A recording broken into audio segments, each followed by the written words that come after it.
Bueno, vamos a continuar entonces. Hicimos y aprendimos a hacer ahora una adecuada anamnesis y vimos todo lo que había que interrogarle a un paciente sobre su enfermedad actual, sobre sus antecedentes, sobre otros sistemas para ver que no tuviera pues como algo adicional. Una vez culminamos todo ese primer bloque que comprende la historia clínica, migramos a lo que es la exploración física del paciente. ¿Listo?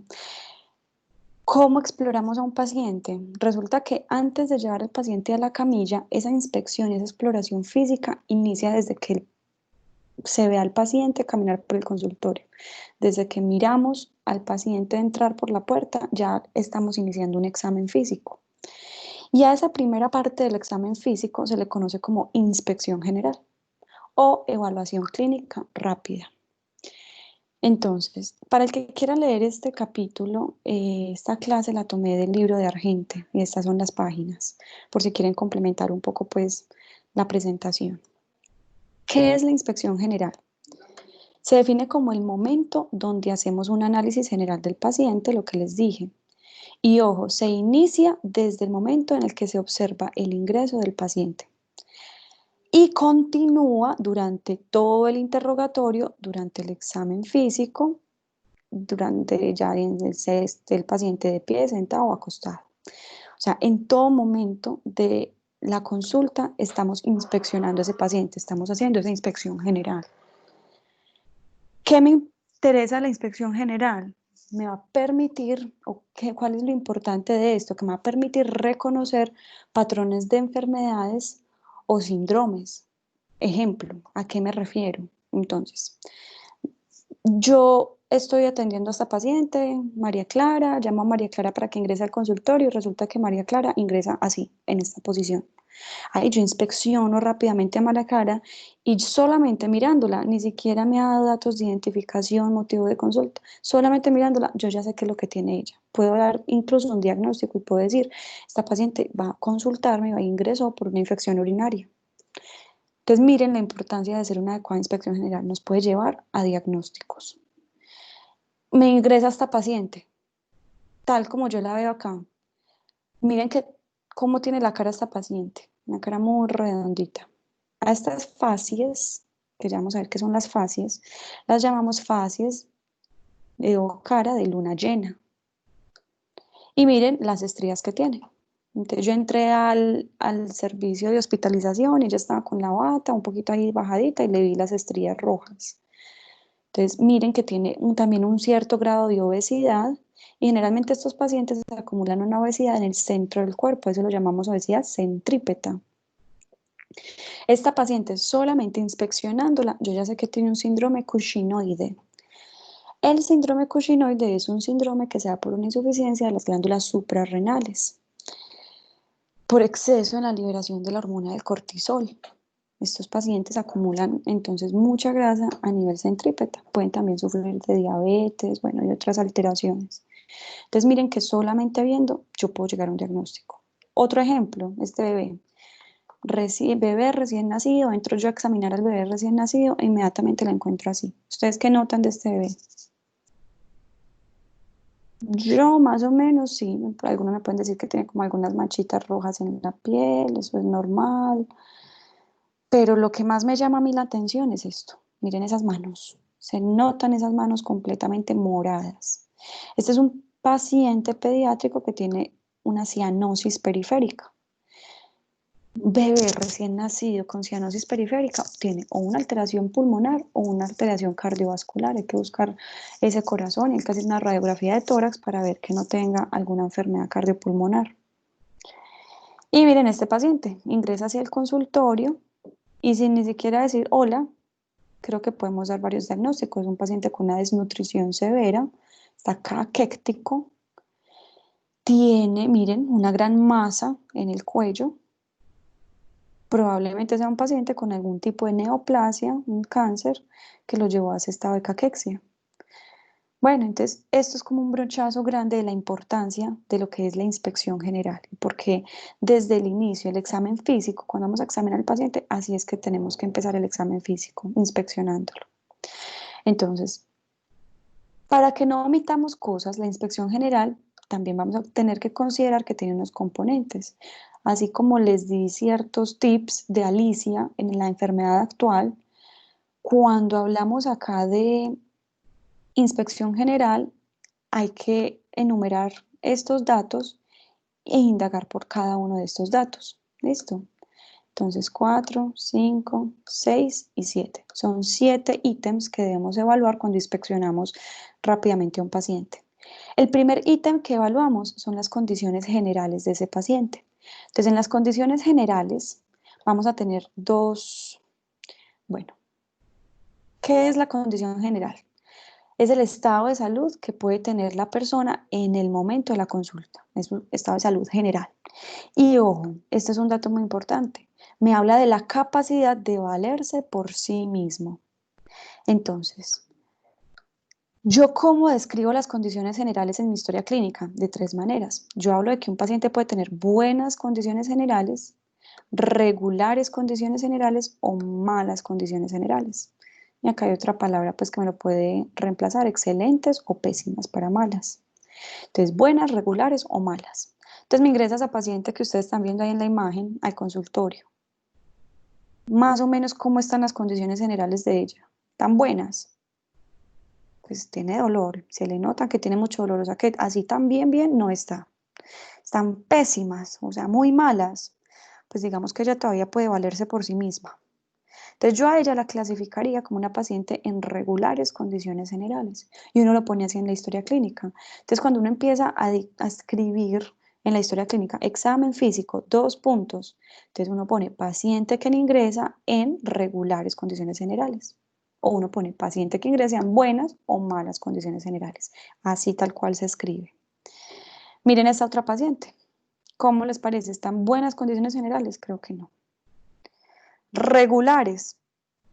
Yo creo que estas están pésimas o malas condiciones generales, porque de pronto no puede valerse por sí misma en ese momento. Bueno, continuamos. Segundo ítem que evaluamos. Entonces volvemos acá, el estado de conciencia y la orientación. El estado de conciencia, como lo dice ahí, es la percepción del paciente de sí mismo y del ambiente. Ahora esto que no me funciona. Ya. Es la percepción del paciente de sí mismo y del ambiente. Y después vamos a ver que ese estado de conciencia lo podemos clasificar según unos niveles, ¿cierto? Entonces podemos hablar de vigilia, de somnolencia, de letargo, estupor y coma. Esta es una forma de clasificar ese nivel de la conciencia. Otra forma es utilizando la escala de coma de Glasgow, que ahorita la vamos a mencionar. Esto en cuanto al nivel de la conciencia. Ahora, en cuanto al contenido de la conciencia, que es el segundo apartado, lo vamos a clasificar utilizando si es un paciente lúcido, confuso u obnubilado. Entonces vamos a ver el primero. ¿Qué es un paciente en vigilia, en estado de vigilia? Somos nosotros.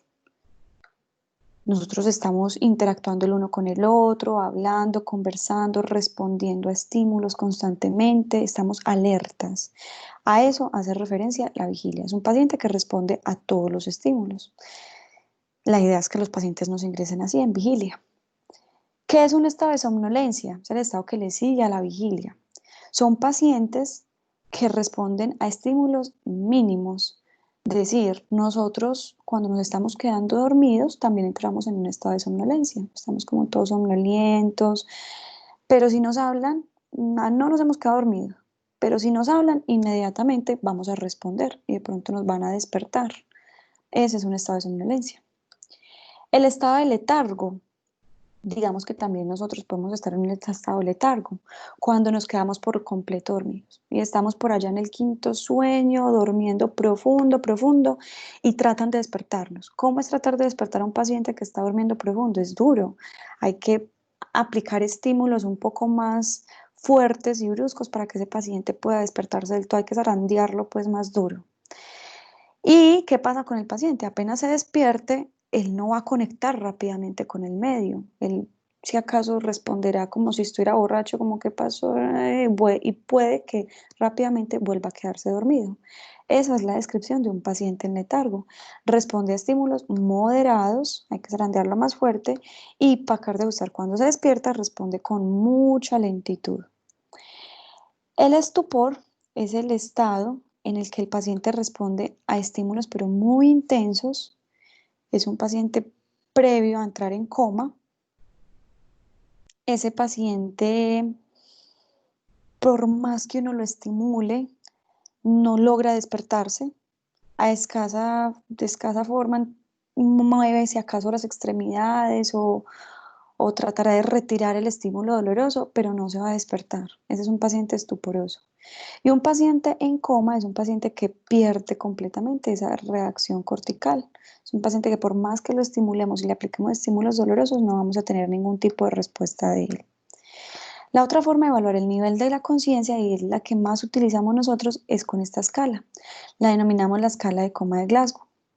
Esa escala fue diseñada hace más de 40, 50 años, qué sé yo, por dos neurocirujanos.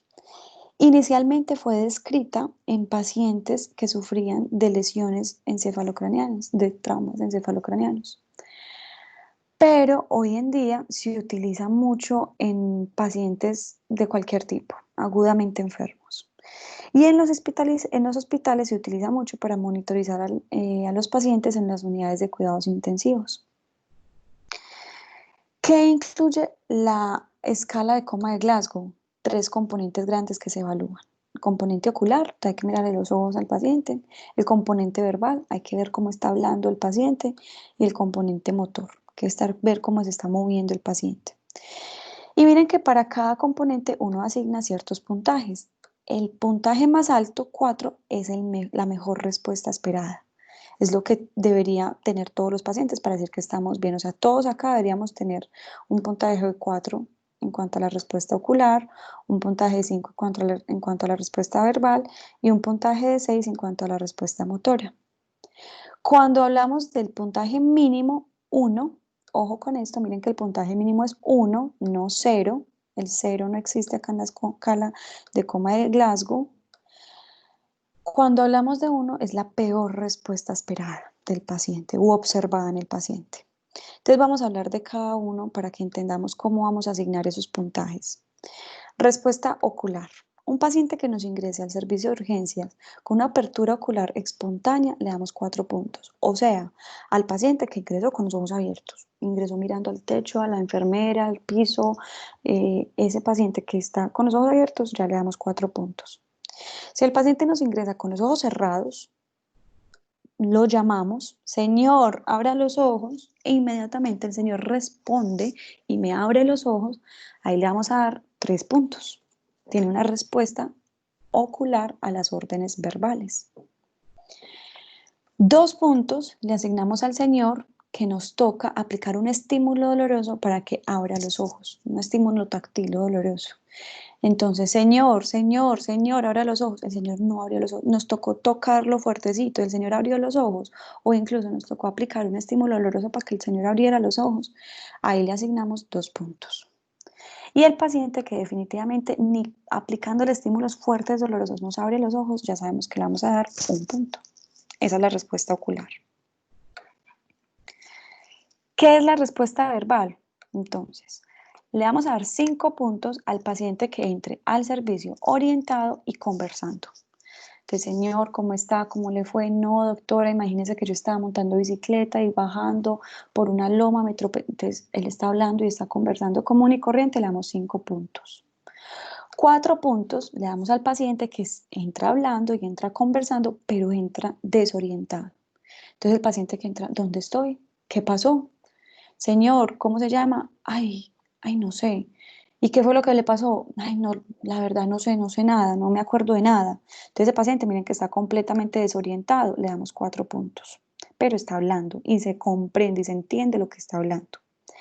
Un paciente que no construya estas frases completas y comprensibles, sino que simplemente emita palabras, carro, casa, avión, barco, ayer, noche, dolor, son palabras al azar, le vamos a dar 3 puntos. Pacientes que no articulen ni siquiera palabras, sino que emitan sonidos, cualquier tipo de sonido, cualquier tipo de como molestia, pero que no sea una palabra, le vamos a dar 2 puntos. Y si no emite ninguna palabra, por más de que lo estimulemos para que nos hable, le vamos a dar 1 punto. Ese es el componente verbal. El componente motor, entonces, ¿cómo clasificamos y calificamos este componente motor? Al paciente que nos responde con órdenes verbales y nos obedece, le vamos a dar 6 puntos. O sea, señora, levánteme la mano derecha. Y la señora levanta la mano. Señora, con la mano derecha tóquese la oreja izquierda. Y la señora lo hace. Entonces ahí le vamos a dar 6 puntos. Paciente que esté de pronto más inconsciente, que nos toque estimularlo y aplicar un estímulo doloroso para que se mueva o cualquier tipo de estímulo. Y si él localiza ese estímulo, entonces, por ejemplo, yo le apreté el hombro, no sé, y el paciente fue y llevó la mano hasta el hombro porque sintió que le estábamos apretando el hombro, localizó el dolor, a ese paciente le vamos a dar 5 puntos. Generalmente los estímulos dolorosos se aplican en la frente, estimulando, por ejemplo, los arcos supraorbitarios, donde nace el nervio supraorbitario. Se aplica en el esternón, en el lóbulo de la oreja, en las uñas. Son lugares donde se aplican estímulos dolorosos. Bueno, si el paciente no localiza el estímulo doloroso, pero trata de retirar todo el cuerpo, entonces lo mismo, estoy haciendo un estímulo doloroso sobre el esternón y el paciente no se lleva la mano directamente al esternón, sino que mueve en bloque todo el cuerpo tratando como de que le quiten ese estímulo doloroso del esternón. A eso, el paciente que no localiza pero que trata de quitar el cuerpo, le damos 4 puntos. 3 puntos le vamos a dar al paciente que nos responde con una respuesta flexora normal, que ya les voy a mostrar en la siguiente diapositiva qué es la respuesta flexora normal. 2 puntos, el paciente que nos responda con una respuesta extensora anormal. Y 1 punto al paciente que no se mueva definitivamente, así le apliquemos cualquier estímulo doloroso. Entonces, ¿qué es la respuesta flexora anormal? Ahí vemos las 2 respuestas. Esta que vemos abajo es la respuesta flexora anormal. Esta que vemos arriba es la respuesta extensora anormal. Acuérdense que a esta paciente le vamos a dar 3 puntos y a esta paciente le vamos a dar 2 puntos. O sea que un paciente que nos responda así es de peor pronóstico, está más grave que una paciente que nos responda con este tipo de movimientos. Entonces, miren, la respuesta flexora, un segundo, listo. La respuesta flexora, miren que es una paciente que me extiende los miembros inferiores, que me realiza una plantiflexión del pie, pero miren qué pasa en los miembros superiores. Me realiza una flexión del codo, una flexión de la muñeca y una flexión de los dedos. Entonces está flexionando en miembros superiores. En cambio, miren una respuesta extensora anormal. Este paciente es un paciente que me extiende los miembros inferiores, también me realiza una plantiflexión del pie, pero miren qué pasa con los miembros superiores. Extiende el codo y flexiona la mano y los dedos, pero trata de hacer una rotación interna de la extremidad. Cambio, miren a esta otra paciente que trata de hacer una rotación externa de la extremidad. Esta es una respuesta extensora y esta es una respuesta nuevamente flexora. Bueno, muy importante porque la idea en la escala de coma de Glasgow es poder clasificar la severidad de los pacientes. La idea es que el paciente me entre con los ojos abiertos, que el paciente me entre conversando normal y que el paciente me responda a todas las órdenes verbales que yo le dé. Y si ustedes suman eso, 6 más 5 más 4, ustedes se van a dar cuenta que eso suma un total de 15 puntos. Entonces la idea es que el paciente tenga 15 puntos de 15 puntos posibles. Y así es que lo anotamos en la historia clínica. Paciente con un Glasgow de 15/15. ¿Cómo es el paciente con la peor respuesta? El que no abra los ojos, el que no responda verbalmente a ningún estímulo y el que no responda motoramente a ningún tipo de estímulo. Ese paciente, le sumamos 1 más 1 más 1, va a tener un Glasgow de 3 puntos sobre 15 puntos posibles. Y así sumamos los puntos. La idea es tener 15/15. Definimos y escribimos que un paciente tiene una lesión cefálica leve si tiene un Glasgow de 12 a 15. Perdón, de 13 a 15. La idea es que esté mínimo por encima de 13 para decir que la lesión fue leve. Cuando el paciente, por ejemplo, me entra en un Glasgow de 8/15, esto es muy importante porque a partir de 8, esto me habla de que yo a ese paciente lo tengo que intubar. Y pacientes que vayan perdiendo puntajes en el transcurso del tiempo, también me van hablando, por ejemplo, un paciente que pierda 3 puntos en cuestión de horas, también me está hablando de que hay que intubar a ese paciente, hay que intervenir rápidamente a ese paciente. Entonces, ojo con esta escala, estrellita en esta escala. Ustedes tienen que saberse esta escala al derecho y al revés. Tienen que saber aplicarla inmediatamente. Les llegue un paciente al servicio de urgencias, es donde uno más utiliza esta escala, aunque también la podemos utilizar en el servicio de consulta externa. Entonces, ¿cómo haríamos con estos pacientes? Definimos que es un paciente que ingresa en buenas condiciones generales, en estado de vigilia, con una escala de Glasgow de 15/15. Eso sería lo ideal que nosotros deberíamos escribir en la historia clínica. Segundo ítem que evaluamos del estado de conciencia, el contenido de esa conciencia.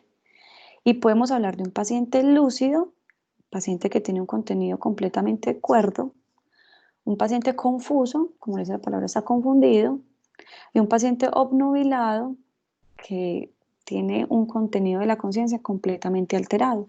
A mí me gusta más realmente evaluar el contenido de la conciencia mirando esto, las 3 esferas mentales. Nosotros estamos generalmente orientados en persona, orientados en tiempo y orientados en espacio. Esas son las 3 esferas mentales, persona, tiempo y espacio. Entonces, ¿cómo examinamos esas 3 esferas mentales? Un paciente orientado en persona es un paciente que logra definir quién es sí mismo y quién es la persona que tiene al frente o al lado. Entonces, ejemplo, señor, ¿cómo se llama usted? Ah, yo me llamo María Camila Posada. Y el señor, si se llama María Camila Posada, está orientado en persona. Señor, ¿quién soy yo? Ah, usted es la médica, usted es la doctora que me está tratando a mí en este momento. Y señor, ¿quién es la persona que tiene al lado? Ah, la persona que yo tengo al lado es mi esposa. Eso es una persona completamente orientada en persona.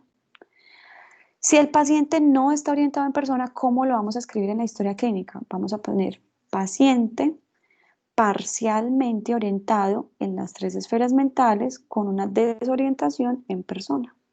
Hay que decir cuál de las 3 esferas mentales tiene como su alteración. ¿Qué es una persona orientada en tiempo? Es una persona que sabe en qué momento estamos, cuál es el día, cuál es la fecha, cuál es la hora. Entonces le podemos preguntar indagar sobre la orientación en tiempo de varias formas. Señor, ¿qué día es hoy? Si no me dice la fecha exacta, ¿yo qué hago? Paso al mes. ¿Usted sabe en qué mes estamos? Si estamos en julio. Si el paciente no sabe decir si estamos en julio, escalonamos más allá. Señor, ¿usted sabe qué año es? Es el 2020. Ah, listo. Entonces, un paciente que está orientado en tiempo. Y un paciente que está orientado en espacio es el que sabe en qué lugar se encuentra en el momento. Entonces, como estamos generalmente en un hospital haciendo estas historias clínicas, le vamos a preguntar, señor, ¿usted sabe dónde estamos? Y el señor puede responder, sí, esto es un consultorio. ¿Qué le vamos a preguntar? ¿Y es un consultorio de qué hospital? Ah, este es un consultorio del hospital San Vicente de Paúl. Muy bien. Si no está orientado en espacio, en el momento en el que está, le preguntamos por la ciudad, lo mismo. ¿Saben qué ciudad estamos? ¿Saben qué país estamos? Y así vamos indagando si está completamente orientado o si está parcialmente orientado. Acuérdense que si está parcialmente orientado, hay que preguntarle o hay que anotar en la historia clínica cuál de las tres esferas es la que está alterada, si la persona, el tiempo o el espacio. Tercer ítem que evaluamos, la actitud o la postura. Entonces, cuando hablamos de actitud o postura, sabemos que es, como dice acá, la relación armónica que mantiene el cuerpo, la posición que tiene el cuerpo, y esa posición que tiene el cuerpo del paciente hay que inspeccionarla muy bien. ¿Por qué? Porque esas posiciones generalmente las adopta el enfermo con una finalidad antiálgica, buscando evadir el dolor o con finalidades pues como de comodidad según la patología que esté presentando. Entonces, por ejemplo, me devuelvo. Esta paciente que vimos acá nos llegó con una posición y la mera posición, la mera postura nos dio el diagnóstico de la enfermedad, ¿cierto? Entonces, esta paciente está tratando con esa posición de buscar evitar el dolor. Por eso se llaman posturas antiálgicas. Entonces uno dice paciente quien ingresa al consultorio con una postura álgica o antiálgica. ¿Listo? Bueno,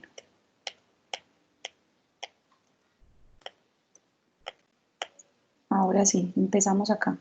Entonces, ¿qué posturas antiálgicas o de comodidad conocemos? Está, por ejemplo, la plegaria mahometana. Es esta posición que vemos acá. Creo que no hay necesidad de escribirla.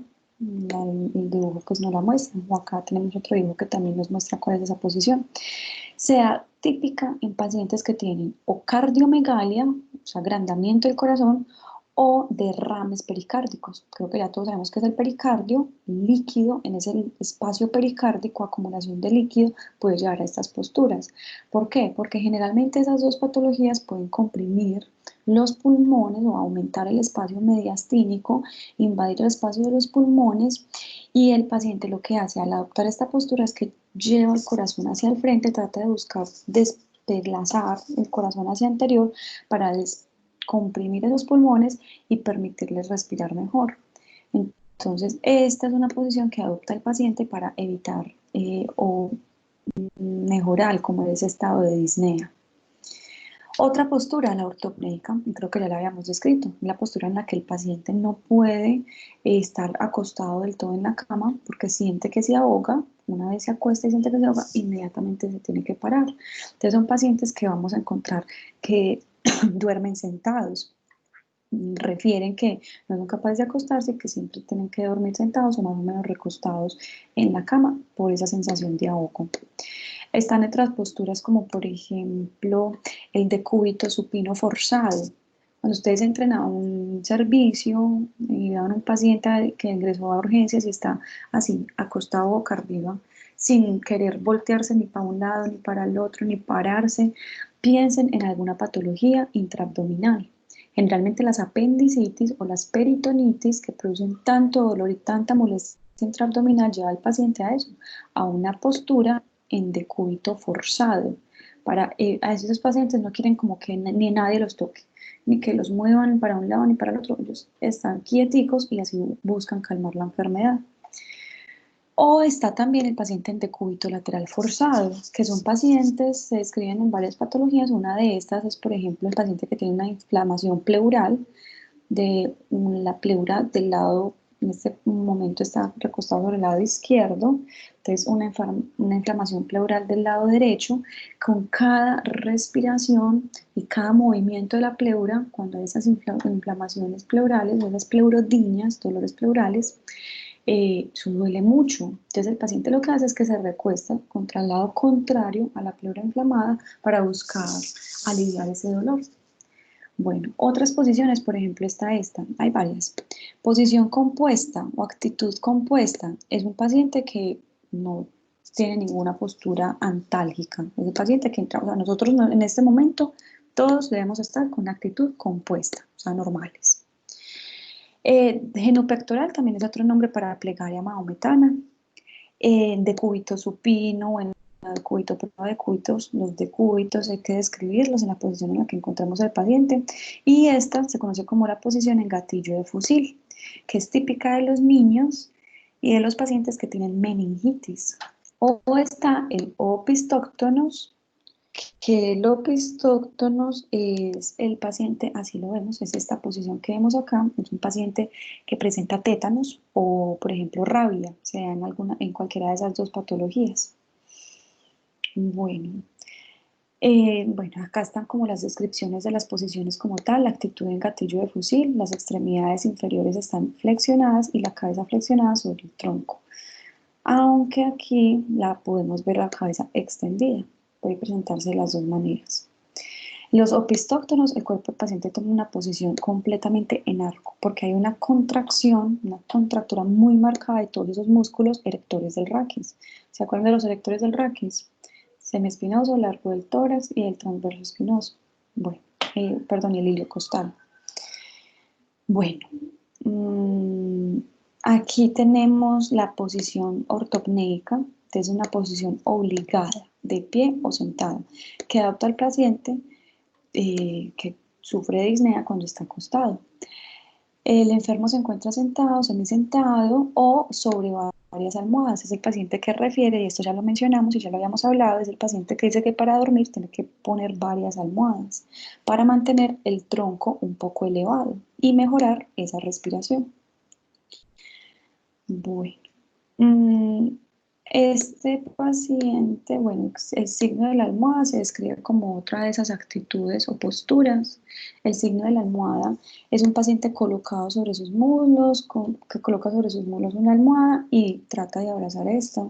Se observa en pacientes que tienen grandes derrames también pericárdicos, entonces ya saben que en un derrame pericárdico podemos encontrar tanto el signo de la almohada como la postura mahometana.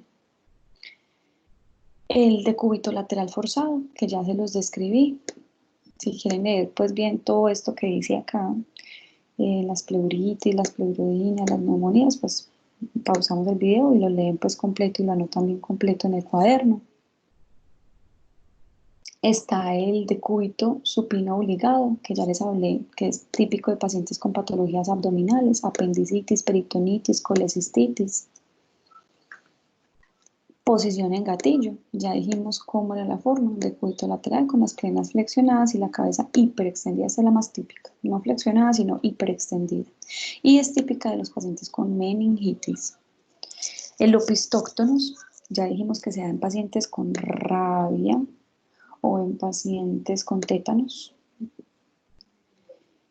Y la plegaria mahometana, que ya también la describimos. Aquí está pues como la descripción de cómo es la postura y el semiodiagnóstico que me hablaría de pericarditis. Bueno, ya describimos la posición del paciente. Entonces, hagamos como un resumen. Hasta acá, con todos los datos que tenemos, decimos que es un paciente que se encuentra en adecuadas condiciones generales o en digamos pues que regulares condiciones generales, quien ingresa consciente al servicio de urgencias, en vigilia, orientado en las tres esferas, con una actitud o una postura antálgica. ¿Listo? Hasta ahí vamos bien. Vamos a describir el biotipo, que alguna otra palabra, otras palabras para escribir el biotipo es la constitución y el hábito. Cualquiera de esos tres, estamos hablando de lo mismo. No me gusta llamarlo más el biotipo.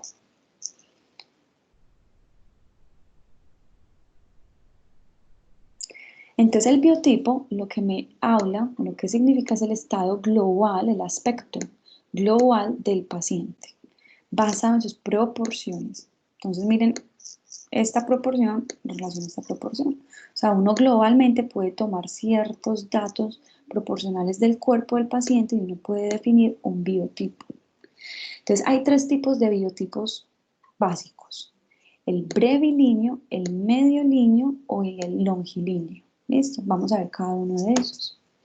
El longilíneo es este paciente que vemos aquí arriba. Es un paciente, miren, que es como alto, alargado.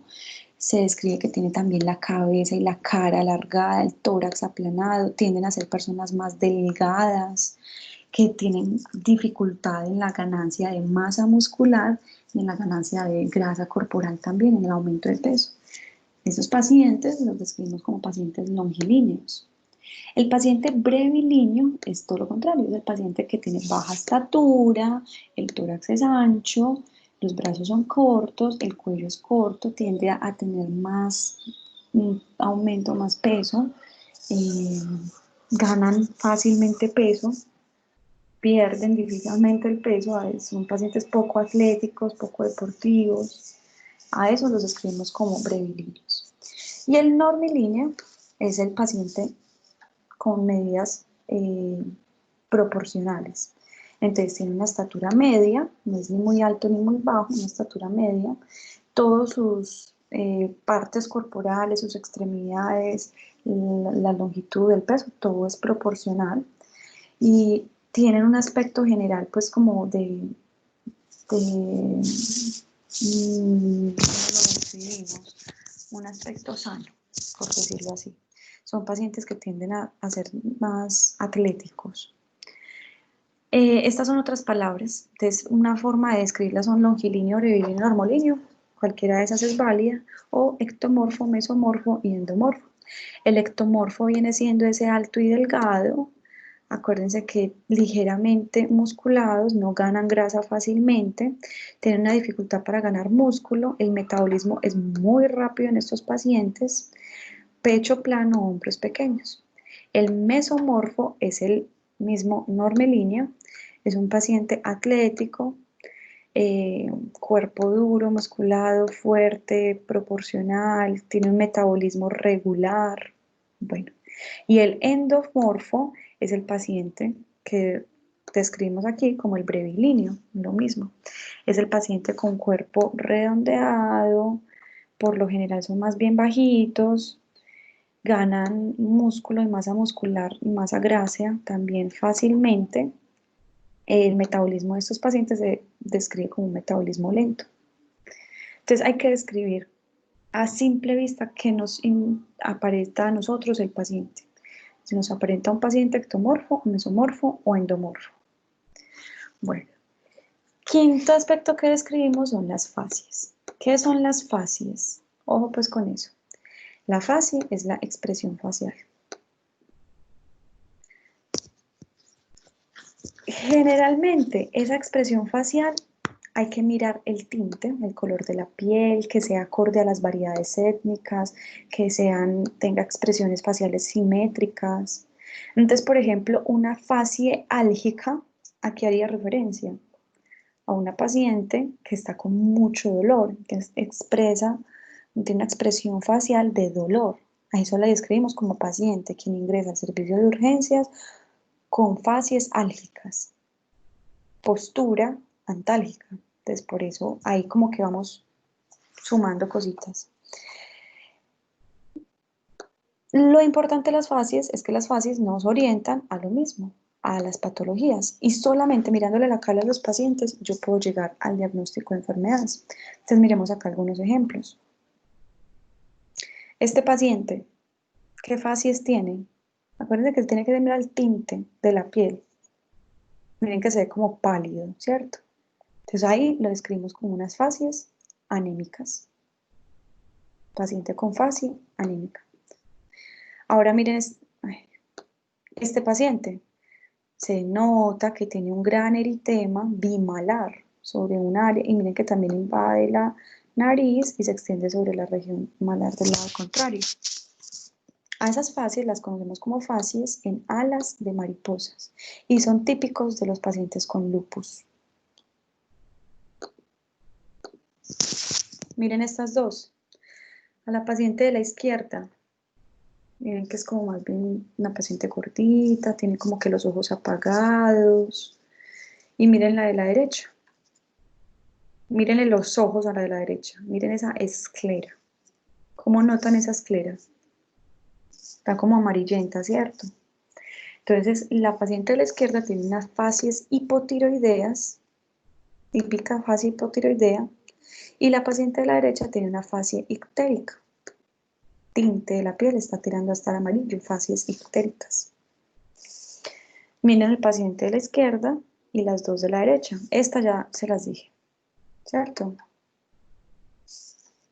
Empezando la clase. Entonces, este paciente, miren que tiene una gran protrusión ocular, como que esos ojos están brotados, típico de los pacientes hipertiroideos, entonces describimos esas facies como facies hipertiroideas, y a esta paciente, facies cushinoides o facies, como yo se los mencioné, de cara de luna llena. Es válido decir cualquiera de las dos. Esa paciente probablemente tenga un síndrome de Cushing y este paciente, solamente mirándolo, debemos sospechar en un hipertiroidismo. Miren el de la izquierda y miren el de la derecha. ¿Qué resaltan ellos? Pues el de la izquierda, creo que todos lo vemos. Tiene como que esos párpados caídos. Al tener esos párpados caídos, piensen siempre en una enfermedad que se llama la miastenia gravis. Son las facies miasténicas. Y miren este otro paciente que tiene esa estructura ósea y miren ese hueso frontal tan prominente. Miren esa mandíbula, miren ese mentón tan prominente. A estas facies las conocemos como facies acromegálicas y son típicos de los pacientes que tienen un exceso de la hormona del crecimiento.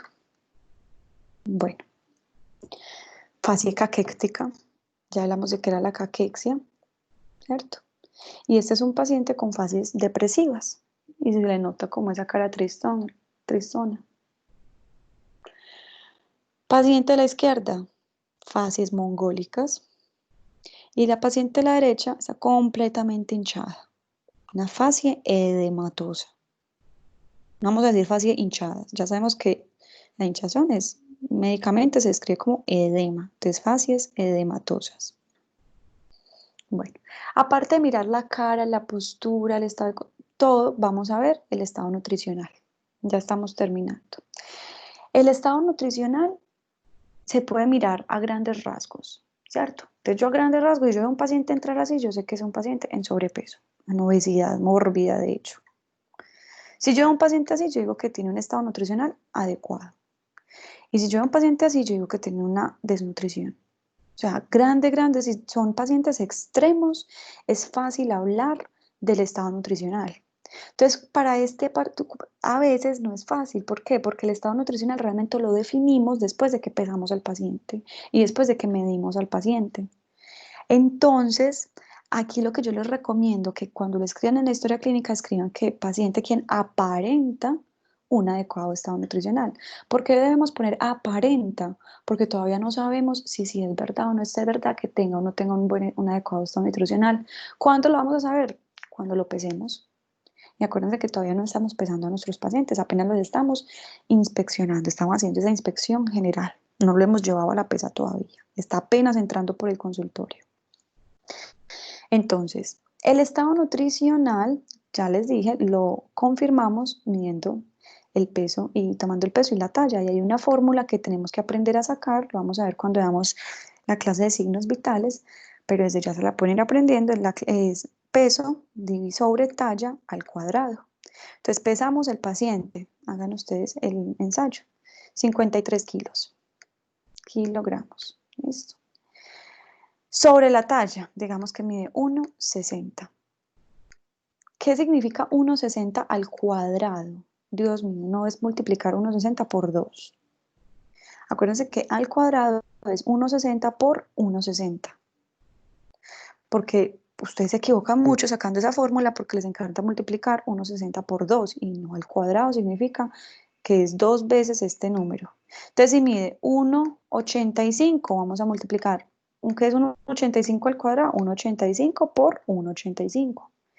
Y después cogemos lo que nos haya dado, el peso, y dividimos lo que nos haya dado esto. Y así sacamos la fórmula. Entonces hagan el ensayo, hagan varios ensayos en la casa. Y lo que nos dé, el número que nos dé, nos va a hablar del rango del índice de masa corporal. Nos va a sacar esa fórmula que se llama índice de masa corporal. El índice de masa corporal normal va de 18,5 a 24,99. Ya cuando el paciente tiene 25 a 34,99, estamos hablando de que está en sobrepeso. De 30 a 34,99, es más, esto está mal. Esta tabla tiene un error. Perdonemos esto acá. Este es 30. Listo. De 30 a 34,99 es obesidad tipo 1.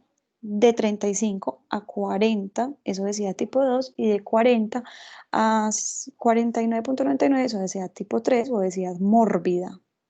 Mayor de 50 lo conocemos como obesidad extrema. Lo mismo hacia abajo.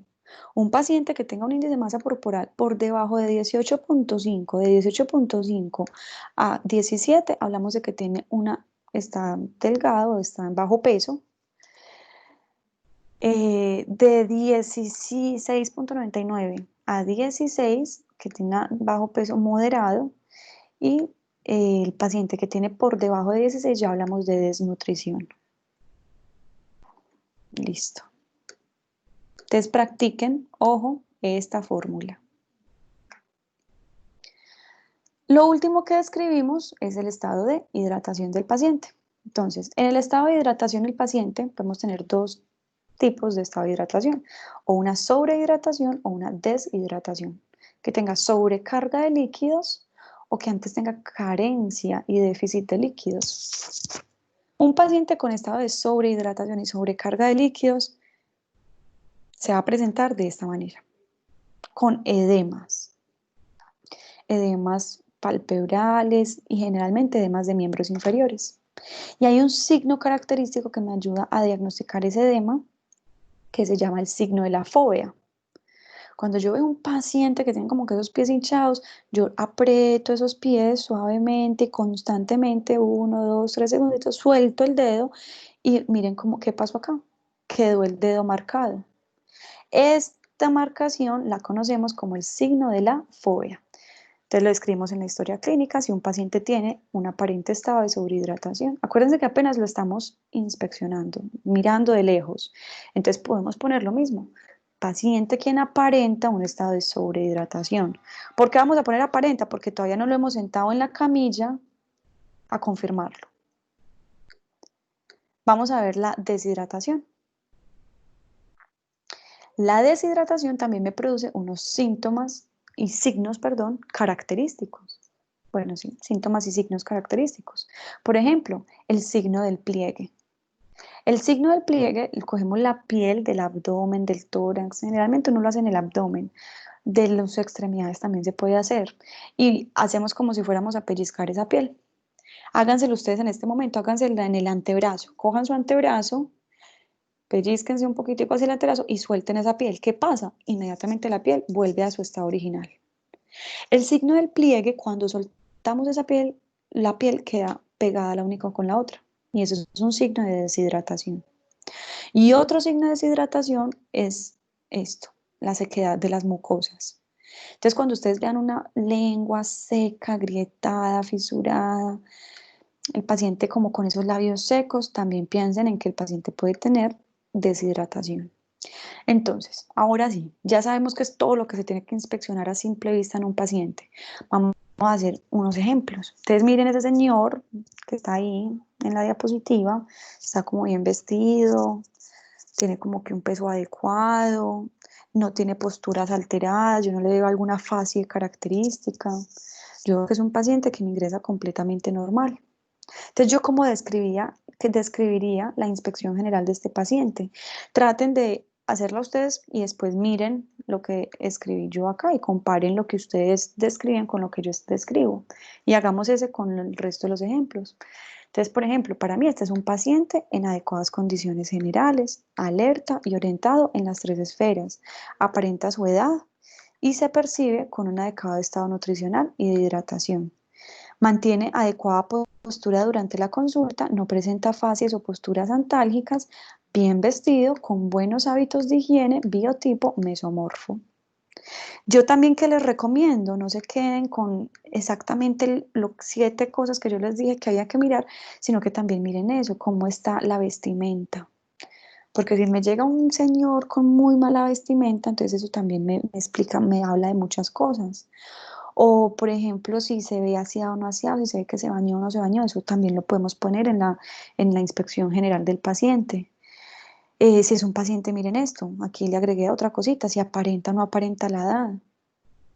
Veamos otro ejemplo. Entonces, acuérdense, miren primero el paciente, describan el paciente ustedes, qué inspeccionarían ustedes así, rápido de ese paciente, escríbanlo en la hojita y luego de pronto compárenlo y vamos a ver lo que puse. Encuentro paciente en malas condiciones generales, somnoliento, desorientado en persona y lugar. En decúbito lateral izquierdo, pues aquí me dio por poner que está en decúbito lateral izquierdo, brevilíneo, facies caquécticas con aparente desnutrición y deshidratación. Eso hay que escribirlo en la historia clínica, lo primerito que escribimos. Ahora miren esta señora. Hagan ustedes la descripción, miremos yo qué puse. Paciente quien aparenta buenas condiciones generales, se encuentra consciente y orientada en las tres esferas con actitud y facies compuestas, quien además aparenta un adecuado estado nutricional y de hidratación, biotipo normolíneo. Este es otro ejemplo. Ahora háganlo ustedes con este y lo discutimos cuando nos reunamos, cómo les quedó esta inspección general de esta paciente. Y ahora háganme la inspección general de este paciente y lo discutimos cuando nos reunamos. Muy bien.